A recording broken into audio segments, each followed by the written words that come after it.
Welcome to another episode of Fully Charged. Now, I've heard a lot about the BMW i8. I first saw it at a Swish event in London last year, but I hadn't had the chance to drive one until last week. It was a very short drive, meaning it was impossible to assess what its true world fuel economy could be.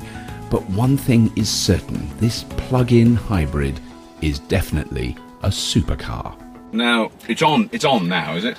It's kind of, ignition is on, we just need to start it, even though nothing will actually be started. Right, so I do, just press start. So foot on brake? Exactly, you got it, you know the procedure. So now you know she's on. Right. Because it says ready, basically. And then you can pop it into drive by pressing the little button on the side whilst you pull the little stick back.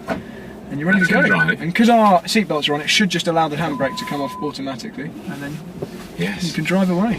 Wow. So we're just going to head it that direction. Now there's an engine running at the moment. You can hear the engine, exactly. Because I can't tell how, at the moment, just glancing here, what state the batteries are in. Yeah, now I'm going to be honest, right now the battery looks like it's almost empty. We've done a few rides already this morning. Right. And so on this drive, you're probably going to be charging the battery as we go. Right, as we go. Hopefully the battery will be a little bit more charged when we get to later on in the course. So just quickly say for me, because I've read all this, but of course now I've completely forgotten it. I can't remember how big the engine is. It's a 1.5 litre 3-cylinder. They call it a BMW.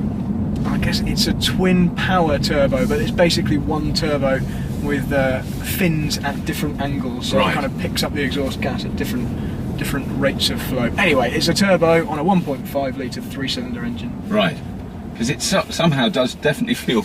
Just the sound of it feels more muscular. It's very throaty, isn't it? Yeah. Because what is extraordinary now, driving this, is working out what's pushing me. Because I'm very used to electric cars, so occasionally it feels more like an electric motor. That then felt like a petrol engine. Absolutely. So they're both working. Yeah, at different times when required, they'll both be working. Right. Doing different things. Sometimes it will just be one, sometimes just the other. At the moment, because of the kind of speeds we're going and we're going up and down hills and things, and because there's not very much electric power left, it's going to be using predominantly the 231 horsepower petrol engine. Right. 231 horsepower. For a 1.53 cylinder, not bad, is it? Engine is extraordinary. You know, I'm a highly experienced but not trained driver, and yet this feels like I'm in really tight, close control. It goes exactly where I'm pointing it. It's very crisp, isn't it? Yeah. It's very nimble. Wow, that is extraordinary. That's the noise you like. That's the good petrol engine. And then it's regenning when I'm.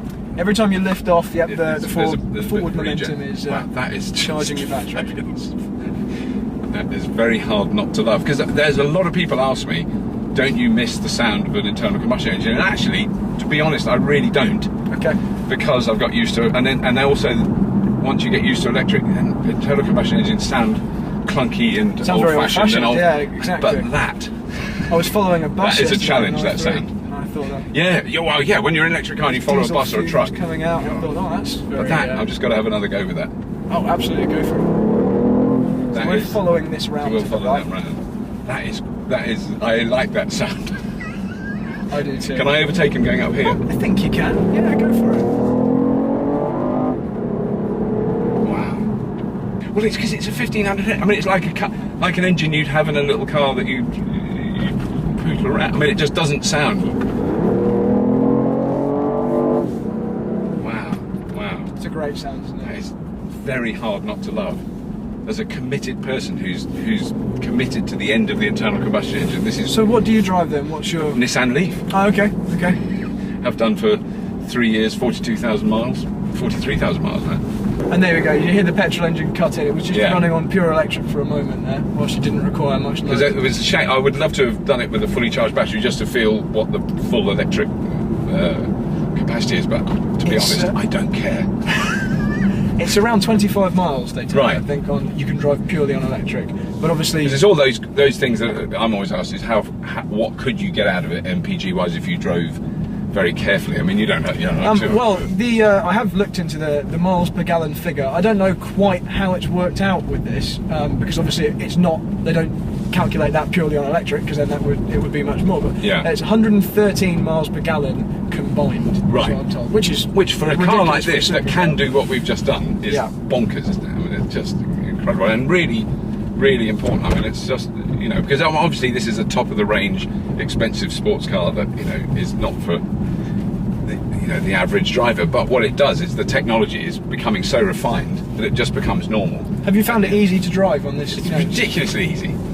I haven't even thought about I it. mean, it is like it's a supercar. It's ultra futuristic. Yeah. It's all this modern technology. No, but it's incredibly easy to drive. So we go We're back. going to go left this back. way. You got it. It could be an everyday car. Yeah. I wish it was. Me too.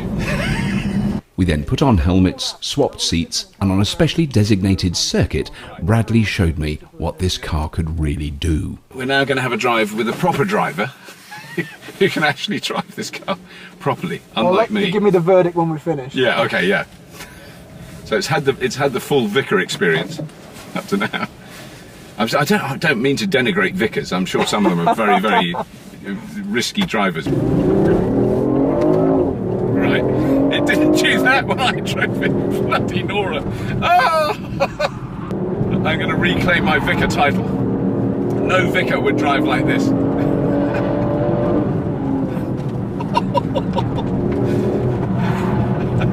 I can now understand that when this car returned to the base just before I got in it, there was a very, very strong smell of very hot rubber. Now I know exactly why. That is just extraordinary. We're driving around a track in a hybrid car, a plug-in hybrid car that is just stunning. Bloody Nora! I think my bowels have just fallen out. Oh my lord! I haven't used one expletive yet, but me, I've been close a couple of times. Hell. It's all right. We'll bring her in this time. That is just staggering. Absolutely staggering. Charge a little bit. Yeah. That was great. Yeah, we must charge the battery. It's very important.